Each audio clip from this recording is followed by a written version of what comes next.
What was that? Naked and Afraid, yeah, exactly.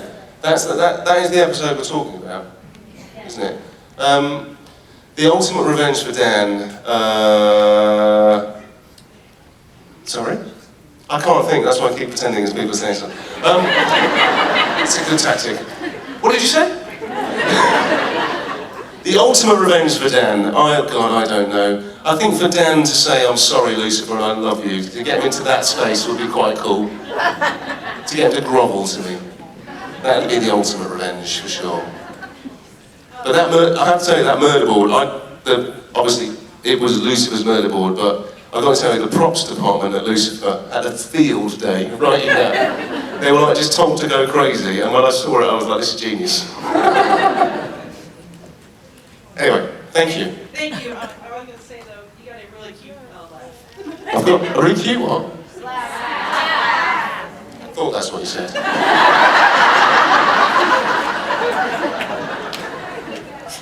Hi, Tom. Hello. Quick question. What is your favorite and least favorite suit that you wore in the show? Favourite and least favourite? Ooh. I think my favourite is probably the classic, the black and white. It was like, that was like his armour. My least favourite? Ooh, gosh. Oh, probably that Christmas suit. The Christmas suit with the tinsel. I didn't like that. No one should ever wear tinsel around their neck. It's the itchiest thing ever invented. Hated it.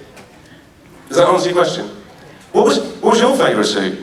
Oh, I've got to say the classic one. The classic? Yeah, the classic. What was your least favourite? Which one? Birthday suit? Behave yourself. I don't have a least favorite, they're all great. Oh, there, see? That's a nice answer. Thank you. Hi, so this follows on a little bit, actually, from the guyliner comment. Okay. You managed to portray in Lucifer a really different vision of masculinity than we saw from any other actor on the show, and frankly, very different than we see in the United States most of the time. Mm-hmm. Can you talk just a little bit about how you came up with that part of your characterization?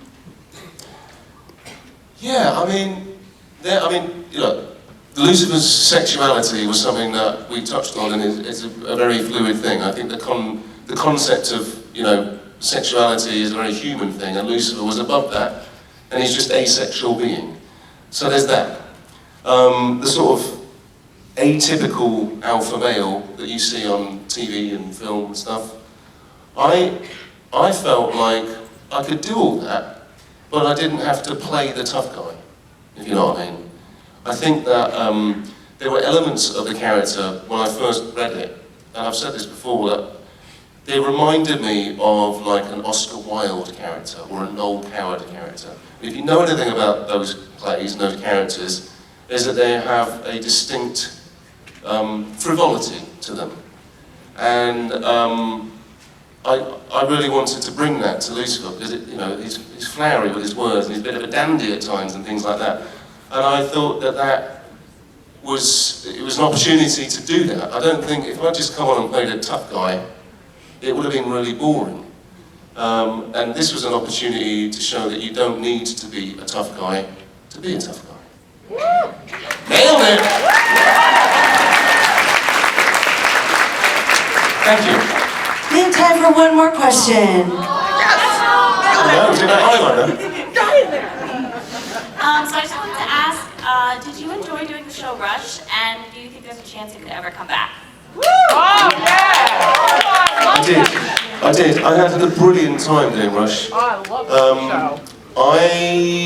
It's a strange one, because obviously I really, really wanted to do more of it. And then when it got cancelled, I was disappointed, but I reached a point in my life where I'd gathered a new philosophy.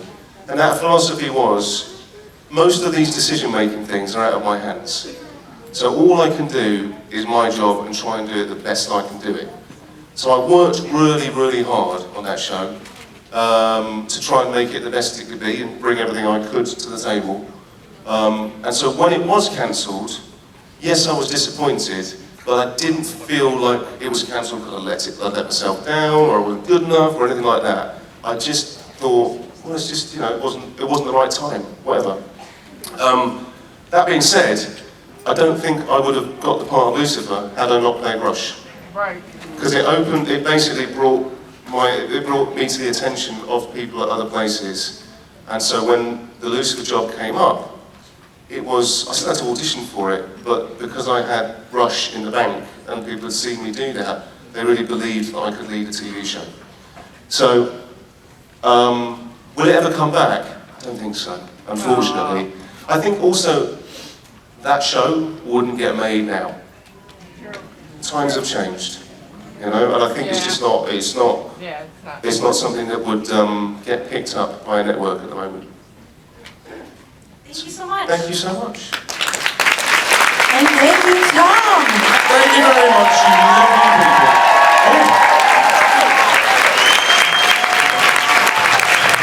What's happening? Before you go, you know how we were supposed to be here in 2020? Yes. Well, there was a group that was formed on Twitter. If you guys could stand up. They are the Dirty Birds Twitter chat group. They were formed because they were all talking about how we were supposed to be here and we weren't. And they all wanted to give you a gift, so they donated $10,000 to the Great Ormond Street Hospital. Oh my God. And $6,666 to the Stray Cat Alliance in your name. Thank you, Dirty Birds.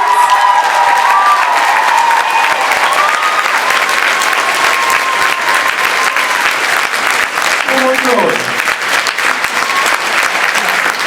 I can't thank you enough. Thank you so much. That is incredible. That's going to make so much difference. Thank you so much. Oh my God. And thank you, Tom Ellis. Thank you. Thank you so much. Thank you. Thank you. I love you all so much. Thank you so much. Enjoy the rest of your day, and I'll see you in the next one.